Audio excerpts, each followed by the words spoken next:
இருக்கும் காலையா மத்தியானம் ஆயிடுச்சா? வணக்கம். பத்திரிகை நண்பர்களுக்கு ரொம்ப ஸ்பெஷல் வணக்கம். எல்லோரும் வந்து படத்தை சப்போர்ட் பண்ணதுக்கு ரொம்ப நன்றி. இங்கே இருக்கிறவங்க ஆல்மோஸ்ட் எல்லாருமே எங்கள் படத்துடைய டீம் தான். பட் வாழ்த்து வந்த 2 பேருக்கு நான் ஸ்பெஷல் நன்றி சொல்லிக்கிறேன். பாக்யராஜ் சார் உங்கள் பெரிய ஃபேன் சார், ஆர்வி சார் உங்களுடையும் பெரிய ஃபேன். ரொம்ப நன்றி. இந்த மாதிரி ஒரு சின்ன படம், ஒரு ஃபஸ்ட் டைம் டைரக்டரோட படம், ஃபஸ்ட் டைம் ப்ரொடியூசரோட படம் வந்து நல்லா ஆசீர்வதிச்சதுக்கு ரொம்ப நன்றி. பட் இது எங்கள் டீமை பற்றி எல்லாருமே பேர் எடுத்து ஒவ்வொருத்தராக பேசியாச்சு. எல்லாருமே ரொம்ப ஹார்ட் ஒர்க் பண்ணி நல்லா உழைச்சிருக்கோம். ஒரு ஸ்டோரி வந்து நிறைய பேர் சொன்ன மாதிரி ஒரு நிஜமான சம்பவங்களை லூஸாக பேஸ் பண்ணின ஒரு ஸ்டோரி தான். பட் எல்லாருமே ரிலேட் பண்ணக்கூடிய நிறைய விஷயங்கள் இருக்குது இதில். ஒரு குடும்பத்தோடைய கதை இருக்குது, ஒரு அழகான ஒரு லவ் ஸ்டோரி இருக்குது, தேவையான அளவுக்கு சஸ்பென்ஸ் இருக்குது, ஃபைட் இருக்குது. வாசன் வந்து பைக்லேயே நல்லா சூப்பராக ஃபைட்டெல்லாம் பண்ணியிருக்காரு. அவருக்கு பைக் ஓட்டுறது வந்து ஒரு புதிய விஷயமே கிடையாது. பட் ரொம்ப நல்லா பண்ணியிருக்காரு. எல்லா எலமெண்ட்ஸ் எல்லாருக்கும் என்னென்ன தேவையோ, என்டர்டெயின்மெண்ட்டுக்கான என்னென்ன தேவையோ எல்லா எலமெண்ட்ஸும் அழகான அளவான ஒரு நல்ல ஒரு இதில் கொடுத்து ஒரு நல்ல படம் நாங்கள் தயாரித்து உங்கள் முன்னாடி ப்ரெசென்ட் பண்ணுறோம். எங்கள் டீம் ப்ரெசென்ட் பண்ணுறோம். ஸோ நல்லா அதை வந்து தியேட்டரில் வந்து பார்த்து எங்களுக்கு எல்லாருக்கும் சப்போர்ட் பண்ணுங்கள். உங்கள் ஆனஸ்டான ஃபீட்பேக்கை சொல்லுங்கள். வேறு எதுவுமே இல்லை. ரொம்ப நன்றி. உங்கள் கூட எல்லாருக்கூடையும் ஒர்க் பண்ண முடிஞ்சதில் ரொம்ப நன்றி. ப்ரொடியூசர் சார் வாழ்த்துக்கள். ஃபஸ்ட் டைம் நீங்கள் இந்த துறைக்கு இறங்குறீங்க. இதே மாதிரி கண்டினியூஸாக நீங்கள் நிறைய படங்கள் பண்ணுங்கள். அஸ்வின், we've been friends, ரொம்ப நாளாக we've been friends. Lovely songs எல்லாமே ஒன்றுக்கு ஒன்று பெட்டரான சாங்ஸு நல்லா பண்ணியிருக்கீங்க. I have to talk about Vasan. அவர் வந்து இங்கே மேடையில் பேசும்போது எவ்வளோ பணிவாக ரொம்ப கூச்சமாக பேசினாரோ அதே மாதிரி தான் அவர் வந்து பர்சனாலிட்டியே அது தான். என்ன தான் யூடியூப்பில் இன்ஸ்டாகிராமில் பெரிய ஸ்டாராக இருந்தாலுமே he is the sweetest, the most grounded person I've met. ரொம்ப ரொம்ப ஸ்வீட்டாக இருப்பார். ஐ ஃபீல் லைக் அவருக்கு நல்ல பெரிய ஃப்யூச்சர் இருக்குது இந்த சினிமா இண்டஸ்ட்ரியில். அப்படியே இருங்க, மாறாதீங்க. Please be the same person. All the very best. நல்லா பண்ணியிருக்கீங்க. ஒரு ஃபஸ்ட் டைம் ஆக்டர் மாதிரி தெரியவே இல்லை ஸ்க்ரீனில் பார்க்கும்போது. All the very best to you. Karna sir, உங்கள் பேர் தான் மாறிக்கிட்டே இருக்குது, ஆனால் உங்கள் ஐடென்டிட்டி அதே தான். But lovely working with you. உங்கள் கூட நீங்களும் நானும் நிறையா பேசி சண்டை போட்டு சமரசமாகி நல்லா ஹாப்பியாக சிரித்து எல்லா இமோஷன்ஸுமே உங்களுக்கும் எங்களுக்குள்ளேயே நடந்திருக்கு. So it was very entertaining to work with you. First time டைரக்டருங்கிற அந்த இது ஒரு ஷார்ட்டில் கூட தெரியல. Very lovely working with you. உங்களுக்கும் all the very best. And Khushi darling, உங்களுக்கும் இது தமிழில் உங்கள் ஃபர்ஸ்ட் என்ட்ரி, பட் தெலுங்கில் நீங்கள் ஆல்ரெடி கலக்குறீங்க. All the very best. ரொம்ப நல்லா பண்ணியிருக்கீங்க. Love you darling. தேங்க்யூ. எல்லாருக்குமே ரொம்ப நன்றி. ரொம்ப டைம் எடுத்துக்கல. நன்றி, வணக்கம். Thank you so much ma'am. Kishore, sorry உங்களை பற்றி பேசல. நீங்கள் இங்கே ஒளிஞ்சிட்டு இருக்கீங்க. எல்லாரும் சொல்கிறாங்க தன்னடக்கம் சொல்லிட்டு சொல்கிறாங்க. அதனால் ஒளிஞ்சிக்கிட்டு வேற இருக்காங்க. Kishore, always lovely working with you. அவர்கிட்ட நிறைய பேசிகிட்டு இருப்பேன். படத்தை தாண்டி நிறைய விஷயங்கள் பேசிகிட்டு இருப்பேன். எவ்வளோ கிராஃப்ட், எவ்வளோ அழகான ஒரு கிராஃப்ட்டுக்கு உடமையோ அவ்வளோ அழகான ஒரு மனசுக்கும் மூளைக்கும் உடமை அவர். Lovely dear friend. So lovely working with you again. Thank you. Sorry about that. நேரம் கருதி சுருக்கமாக 2 வார்த்தைன்னு யாருக்காவது நீ சொல்லுவேன்னு பார்த்தேன். ஒருத்தருக்குமே சொல்ல. ஆமாம், மனசு விட்டு பேசுகிறேன்னா லைட் ஆஃப் பண்ண ஆரம்பிப்பாங்கம்மா. அந்த நேரத்துக்கு என்ன வந்து கூப்பிடல, அது ஒரு சிம்டம் கொடுப்பாங்க அவங்க. டைம் ஆகி போச்சுங்கும் போது மெல்ல ஒவ்வொரு லைட்டாக ஆஃப் பண்ணுவாங்க. ஸோ சிறப்பான இந்த ஐபிஎல் திரைப்படத்தினுடைய இசை மற்றும் ட்ரெய்லர் வெளியீட்டு விழாவுக்கு வந்திருக்கிற அனைத்து பத்திரிகை மற்றும் ஊடக நண்பர்கள், முன்னால் உட்காந்துருக்காங்க, வாழ்த்து வந்திருக்க அவங்க எல்லாத்துக்கும், இங்கே இருக்கிறவங்க எல்லாத்துக்கும் என்னுடைய பணிவான வணக்கம் தெரிவிச்சுக்கிறேன். வேகமாக பேச வேண்டியது, சீக்கிரமாக பேச வேண்டியது. நான் சொன்ன மாதிரி நிக்கில், நீ என்னை மாட்டி விட்ட. கோயம்புத்தூரில் நான் ஒரு ஏரியாவில், பாரதிபுரம்னு ஒரு ஏரியா, பேடமேட்டு பக்கத்தில், அங்கே குடியிருந்தேன். அங்கேருந்து சித்தாபுரம்னு புதுசாக ஒரு ஏரியாவுக்கு வீடு மாறி போனோம். அப்போ அங்கே போகும்போது அங்கே வழியில் இந்த கேரம் கிளப்பு இருந்தது. அந்த ஏரியாவில். எனக்கு கேரம்னா ரொம்ப இன்ட்ரெஸ்ட்டு. அப்போது அந்த கிளப்பில் போய் மெல்ல கேரம் விளையாடுறதுக்கு புது ஆளுன்னு எல்லோரும் எப்படி பார்ப்பாங்க இல்லையா, யாரோ ஒரு புது பையன் வந்திருக்கான்னு. அப்புறம் நான் நல்லா ஆடுவேன். அதனால் ஒவ்வொரு நாளும் ஒவ்வொருத்தர் உட்காருவாங்க, ஜெயிச்சுக்கிட்டே இருப்பேன். உடனே அவங்க எல்லாருமே இந்த நேரத்தில் நம்ம ஆள் இல்லாமல் போயிட்டாரே, நம்ம ஆள் இருந்தால் நல்லா இருந்திருக்குமே. ஏன்னா அவங்களுக்கு அந்த ஏரியாவுக்குள்ளே புதுசாக ஒருத்தர் வந்து டெய்லி ஜெயிச்சுட்டு இருந்தால் அந்த ஏரியா ஒரு பாசம் இருக்க முடியா. அப்புறம் ஒவ்வொரு நாள் சொல்லும்போதும் இன்னைக்குன்னு பார்த்து நம்ம ஆள் இல்லாமல் போயிட்டாரே அப்படின்னு சொல்லு. எனக்கு அந்த ஆள் யாரையா அவர் கூட ஆடணுன்னா பாக்கி எல்லாத்தோடையும் ஆடியாச்சு. இப்போ அந்த ஆள் மட்டும் பேலன்ஸு. அப்புறம் ஒரு நாளே ஃபிக்ஸ் பண்ணிட்டாங்க. என்ன சார், ஞாயிற்றுக்கிழமை கண்டிப்பாக நீங்கள் வந்துடுங்க, எங்கள் ஆள் ஒருத்தருக்கு அவர் கூட நீங்கள் ஆடுங்க சார், கண்டிப்பாக உங்களால் முடியவே முடியாது அவர் கூட. சரின்னு அந்த டேட் ஃபிக்ஸ் பண்ணிட்டோம்.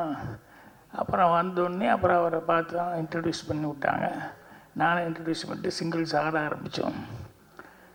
நான் ஆட ஆரம்பிக்கும்போது முதல்ல அவர் எப்படி ஆடுவார் தெரிஞ்சுக்கிறதுக்காக ட்ரையலில் வந்து ரொம்ப ஸ்லோவாக அப்படி லேசாக அப்படி டச் பண்ணிக்கிட்டு அப்போ அவருடைய ஆட்டத்தை அப்சர்வ் பண்ணிட்டு இருந்தேன். ஸ்ட்ரெயிட் காயினெல்லாம் நல்லா போட்டார், கட் பண்ணி ஸ்ட்ரெயிட் காயின் போடுறது அதெல்லாம் நல்லா போட்டார். வேறு டபுள் ஐடியாக்கெல்லாம் போகல. அப்புறம் ஒரு ட்ரையல் முடிஞ்சது. அதுக்கப்புறம் 2வது ட்ரையல் அவங்க உடனே அவர் ஆட அவங்களுக்கு எல்லாத்துக்கும் அங்கே இருக்கிற எல்லோரும், ஏன்னா நான் ஒருத்தன் சிங்கிள் சோலோ, ஏன் ஏரியா இல்லையா அவங்க ஏரியா, எல்லோரும் சபாஸ் அப்படின்னு சொல்லி கை தட்டிகிட்டு இருக்காங்க, உற்சாகப்படுத்திகிட்டு இருக்காங்க. அப்புறம் டாஸ் போட்டு பொண்ணை ஆட ஆரம்பித்தோம். இப்போ நான் எடுத்தோன்னே அவரை சிங்கிள் காய் போடுற ஆள் டபுள் ஐடியாக்கெல்லாம் போகலை அப்படின்னு ஒன்றுமே எடுத்தோன்னே ஸ்ட்ரெயிட் காயின் போடாமல் நான் வந்து டபுள் பாயிண்ட் கெயின் பண்ணி அடித்தேன். அது விழுந்தோடனே அவருக்கு லேசாக அப்படியே இப்படி என்னை பார்க்க ஆரம்பித்தார். அதுக்கப்புறம் நான் ஆடினது பூராமே டிஃபென்ஸ் போட்டு நான் ஆட ஆரம்பித்தேன். அப்புறம் போர்டு எடுத்துக்கிட்டே இருந்தோம். இப்போ இந்த கூட்டத்தில் என்னென்னா, அவர் மிஸ் பண்ணும்போது எல்லாருக்குமே ஒரு மாதிரி ஃபீலிங் ஆகி, ஏதோ அவங்க எல்லாருமே இதான மாதிரி ஒரு மாதிரி ஃபங்க் ஆகி ரெடி பார்த்து அப்படி இப்படிங்கிற மாதிரி சொல்லிவிட்டு அவர் ஒன்று பண்ணால் பிரமாதமான கைதட்டல், எனக்கு கைதட்டல் இல்லை. அப்புறம் இப்படி போயிட்டே இருந்தது. அப்படியே பாயிண்ட் எடுத்துகிட்டே இருந்தோம். அப்புறம் நான் கொஞ்சம் யோசித்தேன், இத்தனை பேர் அவர் ஹீரோவாக நினச்சி இன்றைக்கி கண்டிப்பாக அவர் ஜெயிக்கணுன்ட்டு இவ்வளோ பேர் உட்காந்துருக்கிற நேரத்தில் இப்போ நான் எங்கேயோ இருந்து வந்தவன் இன்றைக்கி ஒரு நாள் நான் ஜெயிச்சேன்னா ஆகிருப்போது, ஒரு நாள் தோற்றாதனால என்ன ப்ரெஸ்டீஜ் ஆகிருப்போது அப்படின்னு சொல்லிட்டு அப்படியே ஸ்லோ டவுன் பண்ணிட்டேன். அப்படி இப்படியே ஆடி அப்படியே 2 பேரும் ஈக்குவல் வர்ற மாதிரி பண்ணி கடைசியில் அவர் ஜெயித்தார். உடனே அவங்க எல்லோரும் பயங்கர கிளாப்ஸ் அடித்து விசில் அவங்க எல்லாம் கை தட்டி இது பண்ணாங்க. அப்புறம் காஃபி சாப்பிட்லான்ட்டு போனோம். அப்புறம் உட்காந்தோம். ஒன்று நான் சும்மா சாதாரண சொன்னேன், நல்லா ஆடினீங்க சார், இல்லை ரொம்ப தேங்க்ஸ், நீங்கள் வேணும்னு எனக்கு விட்டு கொடுத்தீங்க, எனக்கு தெரியும். இல்லை அப்படி இல்லை எனக்கு தெரியும், நீங்கள் ஃபஸ்ட்டு ஸ்டார்டிங் இப்படி ஆடினீங்க, அப்புறம் அப்படி என்ன பண்ணீங்கன்னு தெரியும். இல்லை அப்படி இல்லைண்ணா, இல்லை அது மிஸ் ஆனால் அந்த ஃபீலிங் இருக்கும். ஏன்னா நான் கூட வந்து ரேவதி முதல்ல என்கிட்ட என்னோடய படத்து தான் வந்து டார்லிங்கு. அப்புறம் நான் பார்த்தேன், ஏஜ் வந்து எனக்கு இடிச்சுது. என்னென்னா அது அப்போ தான் ஸ்கூல் முடிச்சுட்டு வர்ற மாதிரி இருந்தது, +1 +2 படிக்கிற பொண்ணு மாதிரி. எனக்கு காலேஜ் எல்லாம் முடித்து ஃபாரின்லேருந்து படிச்சுட்டு வர்ற மாதிரி கேரக்டர் கொஞ்சம் மெச்சூர்டாக வேணும், கொஞ்சம் வெயிட் பண்ணுமா அப்படின்னேன். அப்புறம் வந்து சரின்னு சொல்லி பார்த்தேன். அந்த ஒரு கேப்புக்குள்ளே எங்கள் டைரக்டர் மண்வாசனில் புக் பண்ணிட்டார். அதுக்கப்புறமா நான் வந்து இன்னொரு பொண்ணை சிங்கப்பூரில் பார்த்து எனக்கு நடிக்க சான்ஸ் கிடைக்குமானது. அப்புறம் நான் ஃபோட்டோ ஷூட்டெல்லாம் எடுத்து பார்த்து இங்கே வந்து ஃபோட்டோ ஷூட் எடுத்து பார்த்து ஓகே அடுத்த படம் நான் பண்ணுறேன் அப்படின்னு சொல்லி சொன்னோன்னே கொஞ்சம் கேப் இருந்து இந்த படம் முடிக்கிறதுக்குள்ளே பண்ணிடலான்ட்டு அதுக்குள்ளே எங்கள் டைரக்டர் கூப்பிட்டு போய் அந்த நிலாவை தான் பார்த்தேன் அப்படின்னு சொல்லி அந்த பொண்ணு அதை நடிக்க வச்சுட்டாரு. அதுவும் போச்சு. அதுக்கப்புறமா வந்து அந்த இடத்துல எடுத்துகிட்டு இருந்தேன். அம்பியா வந்தது, வந்து சார் என்கிட்ட சேச்சியானோ அப்படின்னு சொல்லி ராதா கூப்பிட்டு வந்து காமிச்சது. நல்லா இருக்கே அப்படின்னு சொல்லிட்டு, சரிம்மா அடுத்து தூரம் நின்று போச்சு வில்லேஜ் சப்ஜெக்ட்டு, அதில் போட்டிக்கும் அப்படின்னு சொல்லிட்டு அதுக்கு பேசிட்டாலும்னா பேசி எல்லாம் ஃபிக்ஸ் பண்ணி வச்சேன். டகால்னு பார்த்தா எங்கள் டைரக்டர் மறுபடியும் அதையும் கூப்பிட்டு இத்தனை மிஸ் ஆகும்போது எப்படி இருக்கும்? ஆனால் எல்லாருமே நல்லா வந்துட்டாங்க. என்னென்னா அது யார் கையில் வரணும் அப்படிங்கிறது ஒன்று இருக்கு இல்லையா, அந்த மாதிரி எங்கள் டைரக்டர்கிட்ட போனதுனால எல்லாருமே அவ்வளோ இதாக வந்தாங்க. அந்த மாதிரி அபிராமி மிஸ் பண்ணிட்டோன்னு அவர் ரொம்ப ஃபீல் பண்ணி இப்போ சொல்லிட்டு இருந்தார். அபிராமி வந்து கதாநாயகியாக நடித்த எமோஷன் கேரக்டர்களை விட இந்த அதுக்கப்புறம் கதைக்கு நாயகன் அப்படின்னு சொல்கிற மாதிரி கதைக்கு நாயகியாக நடிக்கிறாங்களே, அது ஒரு 2-3 படம் பார்த்தேன். அதில் தான் அவங்களுக்கு நிறைய ஸ்கோப் கிடச்சிது. நிறையா நல்ல நல்ல கேரக்டர்ஸ் எல்லாம் அவங்க பண்ணியிருக்காங்க. ஸோ அந்த மாதிரி நம்ம போஸ் வெங்கட் அவருக்கு இன்னொரு முகம் இருக்குது. இந்த இதில் வழக்கமான முகத்தில் நடிச்சிருக்காரு. ஆனால் டைரக்டர்னு இன்னொரு முகம் ஒன்று இருக்குது. அதில் வந்து படம் 2 படம் பண்ணியிருக்காரு. அது வந்து எனக்கு ரொம்ப பிடிச்சிருந்தது.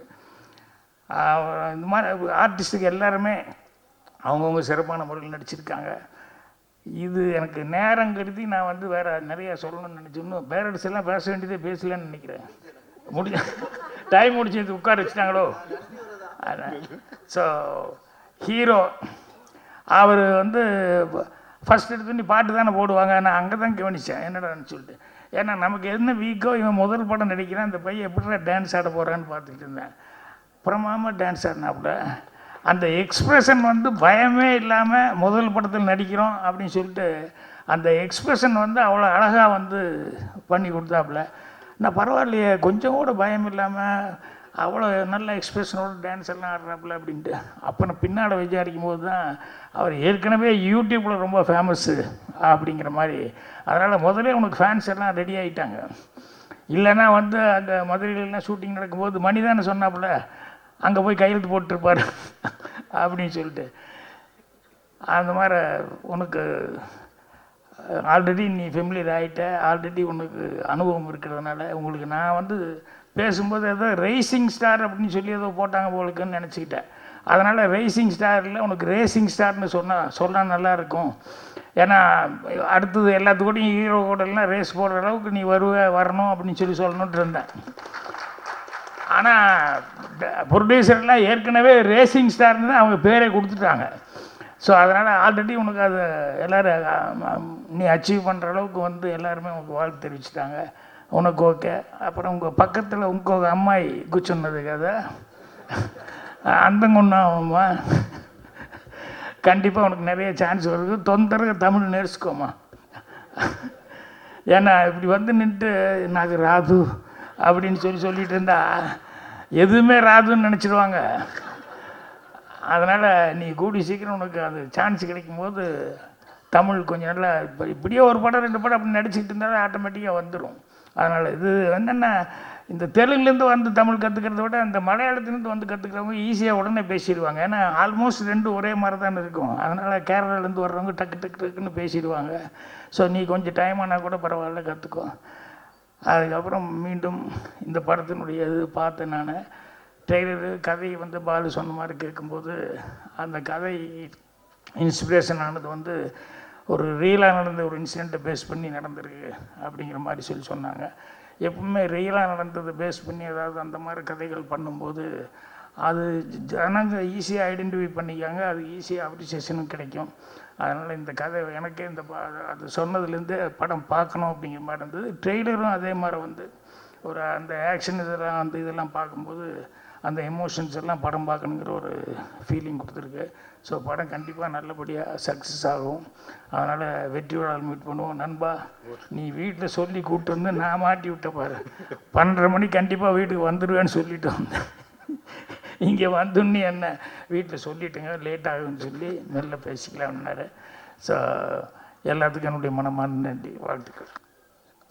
சினிமா துறையிலே இயக்குனர்லேயே விவரமான ஆள் யாருன்னா பாக்கியராஜ் சார் தான். ஆனால் இன்றைக்கி விவரமான ஆள் யாருன்னா இயக்குனர் செல்வமணி சார், இயக்குனர் உதயகுமார் சார். ஃபஸ்ட்டு பேசிட்டாங்க, அவங்களுக்கு தெரிஞ்சு போச்சு கமலா தேட்டரில் என்ன கிளைமேக்ஸ் வரும்ட்டு. அனைவருக்கும் வணக்கம்.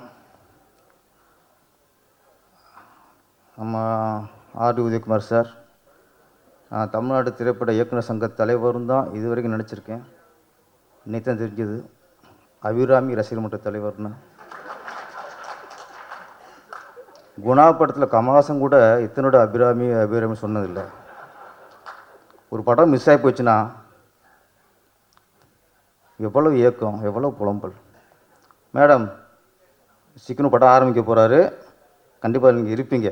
அப்போ தான் அவருக்கு சினிமாவுக்கு வந்த திருப்தி ஆகும் அவருக்கு. இல்லைன்னா எத்தனை ஹிட் கொடுத்தாலும் சில ஃபீல் வந்து அந்த ஹிட்டு கொடுத்தத நிறைவு வராது.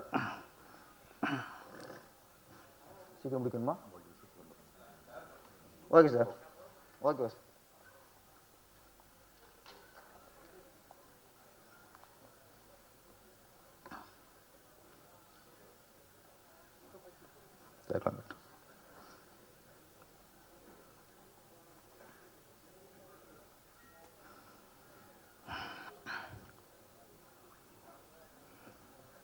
நான் இப்போ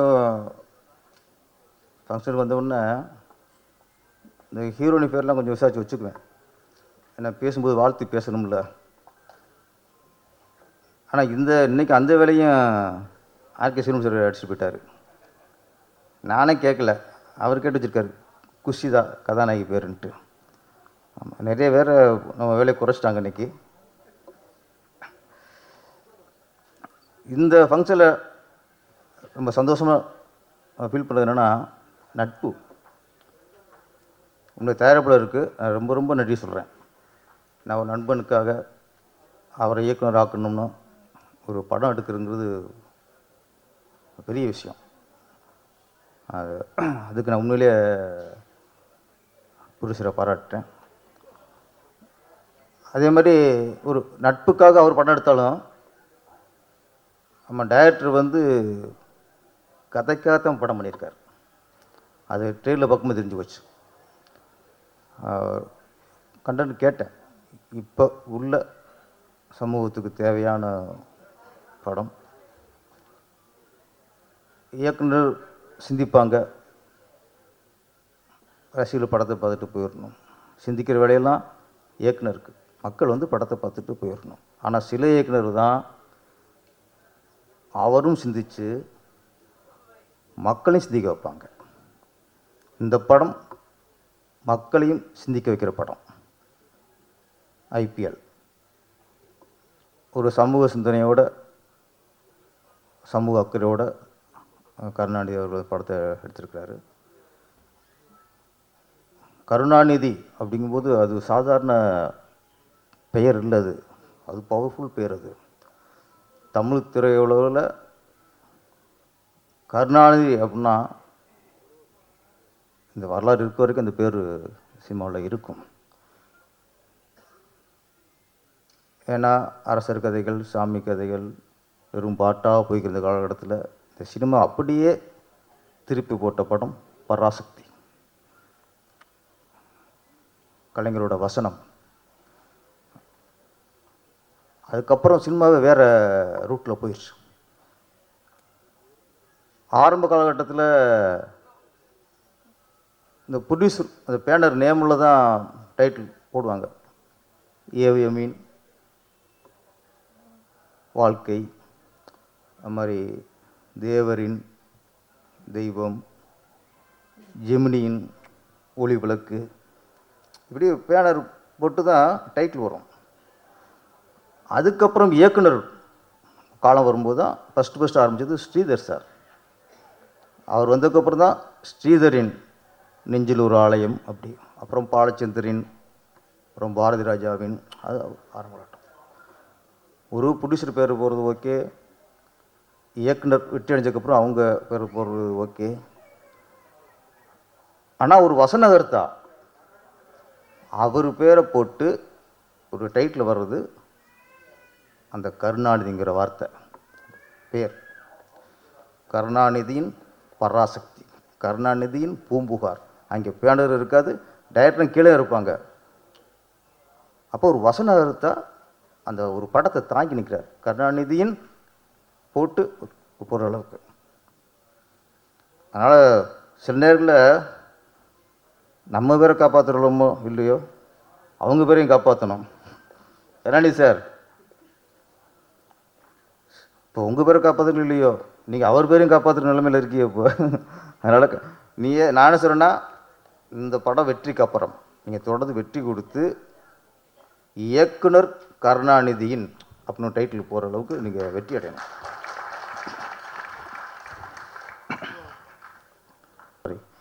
கொஞ்சம் இந்த பைக் ரேஸு இதெல்லாம் கொஞ்சம் குறைச்சிக்கணும்.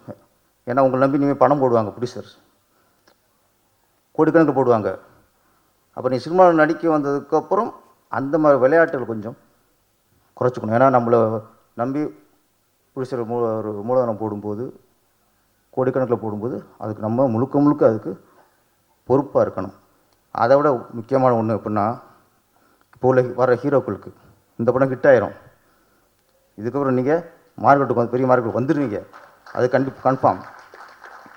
சில படங்கள் நம்மளுக்கு எல்லாருக்கும், இப்போ உங்களுக்கும் சரி சினிமாக்காரங்களுக்கு எல்லாருக்குமே ஒரு புது ஹீரோ ஜெயிக்கணும், சின்ன ஹீரோக்கள் ஒரு படம் ஜெயிக்கணும், எல்லாருக்கும் சந்தோஷம் இருக்கும். ஜெயிக்கும்போது எல்லாம் சந்தோஷம் தான், நம்ம சந்தோஷப்படுறோம். ஆனால் ஒரு படம் ஜெயித்த உடனே டக்குனு சம்பளம் எகிரிடுது. இங்கே உதவி இயக்குநர்கள் நிறைய பேர் கதையை வச்சுட்டு என்ன பண்ணுறாங்க, அவங்க பட்ஜெட் ஓகே, ஒரு இப்போதைக்கு 3 கோடிங்கிறது ஒரு பட்ஜெட்டாக இருக்குது. அப்போ ஒரு ஹீரோ ஜெயிக்கிறான், ஓகே புது ஹீரோ ஜெயிச்சிட்டாரு, இவர்கிட்ட போனோன்னா இந்த பட்ஜெட்டில் நம்ம கதை பண்ணிடலாம் அப்படின்னு சம்பளம் கேட்கும்போது என்ன பட்ஜெட்டோ அந்த சம்பளத்தை ஹீரோ கேட்குறாரு. அப்போ அங்கேயே மாட்டிக்குது. படிப்படியாக சம்பளத்தை கூட்டிக்கணும். இன்னும் ஒன்றே ஒன்று முக்கியமான எப்படின்னா, ஹீரோக்கள் நீங்கள் என்ன பண்ணுறீங்க, ஜெயித்த உடனே தனியாக ஒரு பிஆர்ஓ வைக்கிறீங்க, தனியாக ஒரு மேனேஜர் வைக்கிறீங்க, அப்புறம் உங்களுக்காக பர்சனலாக மேக்கப் மேன், பர்சனலாக காஸ்டியூமர், ஃபைட்டு கற்றுக்கிறீங்க, டான்ஸ் கற்றுக்கிறீங்க. இது எல்லாத்தையும் விட முக்கியம் உங்களுக்கு ஸ்டோரி நாலேஜ் வேணும், கதை நாலேஜ் வேணும். கதை தான் உங்களை ஒரு நீண்ட காலம் உங்களை சினிமாவில் வைக்கும். இப்போ அது இல்லை. ஒரு காலத்தில் ப்ரொடியூசர் கதை கேட்டார், அந்த கதை நல்லா இருந்துச்சுன்னா இந்த கதைக்கு இந்த ஹீரோ சரியாக இருப்பார் அப்படின்னா அந்த ஹீரோட்ட போய் கதை சொல்லி அப்படி போய்க்கிருச்சு. இப்போது ஹீரோக்குள்ள தான் நிறைய கதையில் தீர்மானிக்கிற பொசிஷன் இருக்கும்போது கதாநாயகர்களுக்கு கதை நாலேஜ் வேணும். இல்லையா ஒன்றும் பிரச்சனை இல்லை, காஸ்டியூமர் வைக்கிற மாதிரி, பெர்சனலாக மேக்கப் பண்ண வைக்கிற மாதிரி, பெர்சனலாக பிஆர்ஓ வைக்கிற மாதிரி கதை கேட்கறதுக்கு ஒரு ஆள் வைங்க சார். அது பெரிய செலவு ஆக போகிறது இல்லை சார், ஒன்றுமே இல்லை சார். நீங்கள் நல்ல கதை ஞானம் உள்ளவங்க எத்தனை சினிமாவில் இருக்காங்க, எத்தனை கதாசிரியர் இருக்காங்க, உலக சினிமா தெரிஞ்ச எத்தனை பேர் இங்கே கதாசிரியர் இயக்குனர் இங்கே இருக்காங்க. நீங்கள் மற்றதுக்கெல்லாம் பிரச்சனை ஆள் வைக்கும்போது ஒரு படைப்பு, நீங்கள் நடிக்கிற படம் பெரிய ஹிட் ஆகணும், தொடர்ந்து நீங்கள் சினிமாவில் இருக்கணும். அப்படிங்கும்போது கதை கேட்கறதுக்குன்னு கூட நல்ல ஆளை வச்சுக்கோங்க. தேவைப்படுதா இயக்குனர் சங்கத்துக்கு வாங்க, இந்த தலைவர் இருக்கார், 1000 பேர் இருக்காங்க சார் ஸ்டோரி நாலேஜ் உள்ளவங்க எங்கள் கூட. நீங்கள் அதை தேர்ந்தெடுங்க, ஒரு ஆளை கூட வச்சுங்க. புதுசாக வர கதாநாயகர்கள், ஏன்னா ஒரு 10-15 படம் பண்ணதுக்கப்புறம் அவங்களுக்கு ஒரு கதை நாலேஜ் வந்துடும், அவங்க கதை கேட்கலாம். புதுசாக ஒரு 2 படம் ஜெயித்த உடனே நீங்கள் வேறு மாதிரி போயிடுறீங்க. அப்போ புதுசாக வர கதாநாயகர்கள் தயவுசெய்து ஸ்டோரி கேட்குறதுக்குன்னு நீங்கள் ஆளை வச்சுக்கோங்க, உங்களுக்கு வெற்றி நிரந்தரமாக இருக்கும். இந்த ஐபிஎல் படம் மிகப்பெரிய வெற்றி அடைய வேண்டும். அஸ்வின் சாங்ஸ்லாம் சூப்பர், பாடலாசிரியர்கள் உங்கள் வரிகளெல்லாம் சூப்பர், ஆர்ட் டைரக்டர் சின்ன சொல்லுவாங்கள்ல, தோற்றத்தை வச்சுலாம் யாரும் கணக்கு விட முடியாது, திறமை தான் இங்கே முக்கியம், இங்கே தோற்றமே முக்கியம் இல்லை. இந்த குழு மிகப்பெரிய வெற்றி அடைந்து தொடர்ந்து நீங்கள் நட்புக்காக எடுத்தீங்க, நீ தொடர்ந்து சினிமாவுக்காக தொடர்ந்து படம் எடுங்க. நன்றி, வணக்கம். அனைவருக்கும் வணக்கம். இந்த அழகான காலை நேரத்தில் ரொம்ப ஆச்சரியம் எனக்கு. செல்வமணி வந்த கொஞ்ச நேரத்துலேயே எல்லா லேடி ஆர்டிஸ்ட் பேரையும் கரெக்டாக மனப்பாடமாக சொல்கிறாப்புல. வீட்டுக்கு போ இருக்கு மகனே.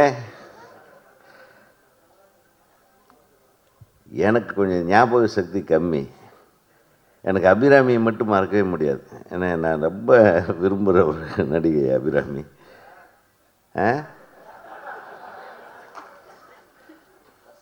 She is ever smiling, ever beautiful. என் படத்தில் ஒரு படத்தில் நடிக்க வேண்டியிருந்தது, கார்த்திக் சாரும் அபிராமியும். உலகை விலை பேசவான்னு ஒரு படம் ஆரம்பித்தோம். அது சில துரதிருஷ்டவசத்தால் அந்த படமாகலை. அதுக்கு அவங்கள தான் நான் ஹீரோயினாக புக் பண்ணியிருந்தேன். அதை சொல்ல வர்றேன். நான் அந்த பாடல்கள் எல்லாம் ரொம்ப நல்லாயிருக்கும். இவங்கள நினச்சா சில பாட்டெல்லாம் எழுதியிருந்தேன், அதுக்காக சொன்னேன். அடுத்தது எங்கள் ஊர்லேருந்து ஒரு பையன் நல்ல பரட்டு தலையோட தாறுமாறாக பைக் ஓட்டிட்டு கண்ணா பின்னான்னு கண்ட இடத்துல கீசை போட்டு ஒரே ரகலை பண்ணிட்டு இருந்த ஒரு பையன் இங்கே வந்து தாறுமாறாக காரு ஓட்டுறாங்க போல இருக்கு. என்னன்னு நினைக்கிறேன், என்னன்னு எனக்கு புரியல. பட் திடீர்னு ஒரு நடிகன் ஆகியிருக்காரு அப்படின்னு ஒன்றே எனக்கு ரொம்ப சந்தோஷம். பொதுவாகவே கோயம்புத்தூர்காரங்க ஏதோ ஒரு லொல்லு பண்ணி உள்ளே வந்துடுவாங்க. அதில் நீ பண்ண லொல்லில் நீ இங்கே சினிமாவுக்கு வந்திருக்கிற. உன்னால் இந்த திரையுலகம் மேம்பட வேண்டும், திரையுலகத்தில் நீயும் நன்றாக வளர வேண்டும் என்று அன்போடு வாழ்த்துகிறேன். தயாரிப்பாளர் செல்வமணி சொன்ன மாதிரி ரொம்ப சந்தோஷமாக இருந்தார். அப்படியே இருங்க. நான் கொஞ்ச நாளாகவே வந்து சினிமா சரியில்லை, தியேட்டருக்கு கிடைக்கிறது இல்லை, ஆச்சா பூச்சா சரியா இதை கொஞ்சம் கரெக்ட் பண்ணணும், இப்படி எல்லாம் பேசிகிட்டு இருப்போம். நாங்கள் எங்கே போனாலும் ஒரு சினிமா சரியில்லாத மாதிரி இந்த திரைப்பட குழுவினரை பார்க்கும்போது எவன் சொன்னான் சினிமா சரியில்லைன்னு? சூப்பராக இருக்குது சினிமா, சூப்பராக இருக்குது. ஏன்னா அந்த கான்ஃபிடென்ஸ் தான். நானே எடுக்கிறேன், நானே ரிலீஸ் பண்ணுறேன். தியேட்டரில் போய் படம் பாருங்கன்னு ஃபஸ்ட்டு படத்துலேயே ஒரு கமாண்டிங் பொசிஷனில் ஒரு தயாரிப்பாளர் சந்தோஷமாக இருக்காருன்னு அதை நான் வரவேற்கிறேன். அந்த மாதிரி ஒரு சினிமா தான். ஏன்னா பாக்கியராஜ் சார் நான் வந்து அவரை பார்த்து வளர்ந்தவன். அந்த சின்ன வயசில் என்னெல்லாம் சொல்ல வரல. நான் காலேஜில் படிக்கும்போது அவர் எங்கள் மேட்டுப்பாளையத்தில் ஒரு படம் எடுத்துகிட்டு இருக்கிறார். இந்த மேட்டுப்பாளையம் தான் எங்களுக்கு பெரிய பாரதி ராஜாவும் அதே ஊரில் வந்து நேற்று கிழக்கே போகும் ரயில் ஷூட்டிங்கில் அந்த பாஞ்சாலி இந்த ட்ரெயின் போகிற சீக்வன்ஸ் எல்லாம் நான் பார்த்துட்ருப்பேன். அதுக்கப்புறம் அதே மேட்டுப்பாளையத்தில் அவர் வந்து ஒரு படம் எடுத்தார், முதல் படம். சூப்பராக இருந்த. சும்மா சாதாரணமாக ஒரு ஒரு வாசல், ஒரு டெய்லர் கடை அப்படின்னு வச்சுட்டு நம்ம வாழ்வியல் விஷயங்களை அந்த தெருவுக்குள்ளே, அந்த சின்ன ஊருக்குள்ளே நடக்கிற ஒரு சின்ன அந்த காதல் வயப்பட்டு ஒரு வேலையில்லாத பையன் வேலை வெட்டியாக சுற்றிட்டு இருக்கிற ஒருத்தன் காதல் வந்தால் எப்படி இருக்குன்றதை வச்சுட்டு எவ்வளோ அழகான ஸ்க்ரீன் ப்ளே பண்ணி மிகப்பெரிய அப்படின்றத அழகாக பியூட்டிஃபுல்லாக அந்த கதாபாத்திரத்துக்கேற்ப எல்லாரும் அழகாக பண்ணியிருக்காங்க. இசை Ashwin, wish you all the best. நல்லா இருந்தது. நீங்கள் லைவாக இங்கே பர்ஃபார்ம் பண்ணி காட்டின விஷயங்கள். சிங்கர்ஸும் அப்படி தான் இருக்கணும். We are all part of the cinema. Cinema ஒரு தனி மனிதனுக்கான ஒரு தயாரிப்பாளர்லேருந்து கடைசி கட்ட தொழிலாளி வரையிலும் ஒரு சினிமான்றது ஒட்டுமொத்தமாக நம்ம பார்க்கக்கூடிய, நம்ம ஜெயிக்கக்கூடிய ஒரு மேட்டராக அதை எடுத்துகிட்டு போய் எல்லோரும் ஒற்றுமையாக இருந்தால் ஒழிய நம்ம வெற்றி பெறவே முடியாது. ஸோ உங்களுடைய ஒற்றுமையை, அனைவரது ஒற்றுமையை வாழ்த்துகிறேன். ஆர்ட் டைரக்டர் உங்களை பற்றி பாருங்கள். பெப்சி தலைவர் சரி ஏதோ செட்டப்போன்னு நினச்சேன். பெப்சியில் இன்னொரு சங்கத்தை வாழ்த்துறது பெப்சி தலைவர். பட் ஆனால் எதையோ அவர் ரசிச்சிருக்கார், யாருன்னே தெரியாமல் ரசிச்சிருக்காருன்னா wish you all the best. அதே மாதிரி கிஷோருக்கும் சரி, தம்பி வாசனுக்கும் சரி, அது உங்களுடைய பயணம் நிறைவான அழகான ஒரு பயணமாக, அற்புதமான தொடக்கமாக அமைந்து அதை தொடர்ந்து அதை மெயின்டைன் பண்ணணும், நல்லபடியாக மெயின்டைன் பண்ணணும். அதுக்கப்புறம் இந்த படத்தின் ஒளிப்பதிவாளர், யார் ஒளிப்பதிவாளர்? கேமராமேன். ரொம்ப நல்லா இருந்தது, beautiful. Hats off to you. நம்ம தம்பி தான். ஓகே, வாழ்த்துக்கள் உங்களுக்கு. அப்புறம் கார்த்தி, பாடலாசிரியர். நீ வந்து என்னமோ சொன்ன, நீ என்ன சொன்ன? சின்ன வயசில்